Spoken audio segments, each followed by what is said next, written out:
မင်္ဂလာညကြလေးပါခင်ဗျာကျွန်တော်အခုတင်ဆက်ပေးမယ့်ဗီဒီယိုခေါင်းစဉ်လေးကတော့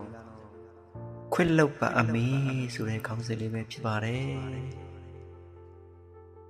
ကျွန်တော်ရဲ့ channel လေးကို subscribe မလုပ်ထားရသေးဘူးမနှိပ်ထားရသေးဘူးဆိုရင် subscribe လေးနဲ့ခေါင်းလုံးလေးကိုအယူဆုံးနှိပ်ပေးပါလို့မြစ်တန်ရက်ခါတောင်းဆိုချင်ပါတယ်အစင်းနဲ့ဖြစ်ရတော့ခွင့်လွတ်ပါအမေဆိုတဲ့ဗီဒီယိုလေးကိုနားဆင်လို့ရပါပြီခင်ဗျာခွင့်လွတ်ပါအမေအတိုက်အခိုက်တွေများနေတဲ့ပတ်ဝန်းကျင်မှာရှင်သာရတဲ့အခါအမေရဲ့အိမ်ကလေးကိုပို့ပြီးလွမ်းတက်လာတဲ့အမေအရင်ဆိုရင်အမေမနိုးရင်မထတဲ့ကောင်အခုနိုးဆက်မိတာနဲ့ကြပြကြပဲထရတဲ့အမေအမင်းပြေးပေးတဲ့မနစ်စာတွေကိုဘယ်အရသာရှိပါမလဲဒီမှာတော့ဘိုက်ပြည့်ယူသာဖြည့်ရှင်းလိုက်ရတာပေါ့မိသားစုစပွဲဝိုင်းလေးမဟုတ်တော့လေဟိုတာမစားခြင်းဒီတာမစားခြင်းဘူးဆိုပြီးကြီးများလို့မရဘူး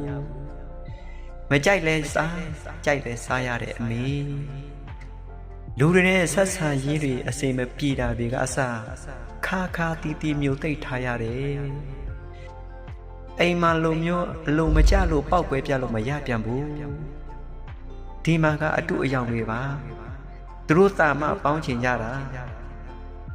တကယ်ပါစိတ်ရောကိုယ်ရောနှွေးထွေးမှုကိုမရှိဘူးအမေကိုယ်တိုင်ရှာဖွေကြည့်မှပတ်စာတွေဆေးတက်သွားတယ်အမေစီမလက်ဖြာတောင်းလို့ကနည်းနည်းလေးမှတန်မှုမထပ်တတ်ခဲ့ဘူးအမေလက်တွေကပဲစွမ်းနေတာလားကျွန်တော်လက်တွေကပဲမတန်တာလားအဝတ်စားတွေကအရင်လိုတောက်တောက်ပြောင်ပြောင်ကိုမရှိတော့ဘူးအမေကျမ်းမာရင်တော့အရန်ခရုစိုက်ရပါတယ်နေမကောင်းဖြစ်ရင်အရင်လိုအနားမှာပြုစုပေးမဲ့အမိကမရှိဘူးလေအစစအရာရာခက်ခဲပါတယ်ဒါပေမဲ့အမှန်တိုင်းတွေပြောစိတ်ဆေးရဲနေမှာသိလို့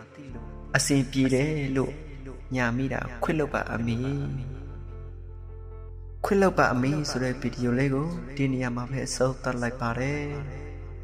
မုံရဲရသားသူကလည်းအထူးကာရဝလေးစားပြုပါတယ်ရွှေလန်းချမ်းမြေ့ကြပါစေ